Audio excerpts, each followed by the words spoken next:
Ce sera l'un des temps forts de la semaine. Voici des images étonnantes. Après 15 ans de crise, le pays connaît un renouveau économique. Pour compenser la baisse de sa population, il a aussi recours à une nouvelle génération d'humanoïdes, des robots qui peuplent des usines d'un nouveau genre. Ils peuvent effectuer une quinzaine de tâches. Signe troublant, ils ressemblent de plus en plus à des humains. Envoyés spéciaux, Alain de Chalvron, Sylvain Gioum. Ça n'est pas l'usine de demain dans un meilleur des mondes imaginaires. Non, c'est une usine d'aujourd'hui, au Japon. On y fabrique des distributeurs de billets et des caisses automatiques.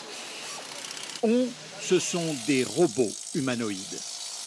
Les robots, l'industrie en utilise depuis longtemps. Ils collent, soudent, assemblent. Mais cette usine des environs de Tokyo utilise pour la première fois des machines à apparence humaine. Il est sympa, il est comme un être humain. Il est mignon. Next Stage, c'est le nom de cet humanoïde.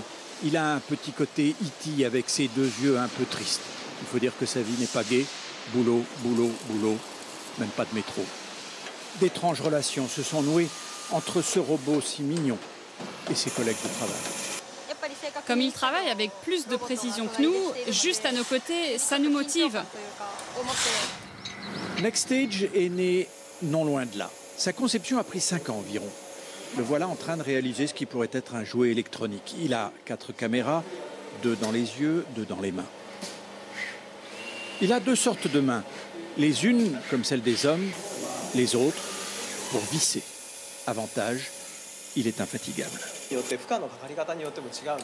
Il peut travailler 24 heures sur 24 pour une durée de 3 à 5 ans.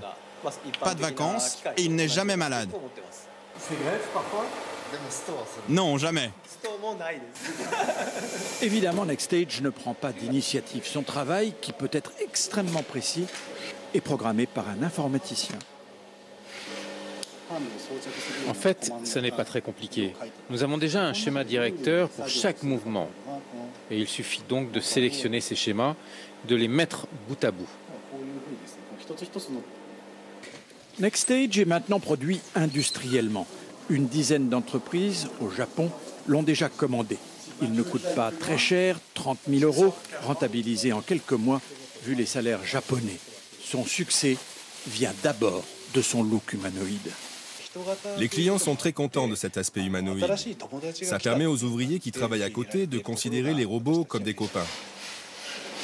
Atsushi Hayashi travaille maintenant sur une nouvelle génération d'humanoïdes qui ne seraient plus seulement des hommes troncs, mais des robots qui pourraient porter des charges, voire transporter des malades, et qui pourraient, eux, finalement, faire dodo. Évidemment, ça fait un peu peur. Plus les humanoïdes occuperont de postes de travail, et moins il y en aura pour les humains. Bien sûr, les intentions des ingénieurs ne sont pas mauvaises. Il s'agit de débarrasser l'homme des travaux les plus pénibles et les plus répétitifs. Et de toute façon, disent-ils, les limites des humanoïdes seront vite atteintes. Ça reste à voir.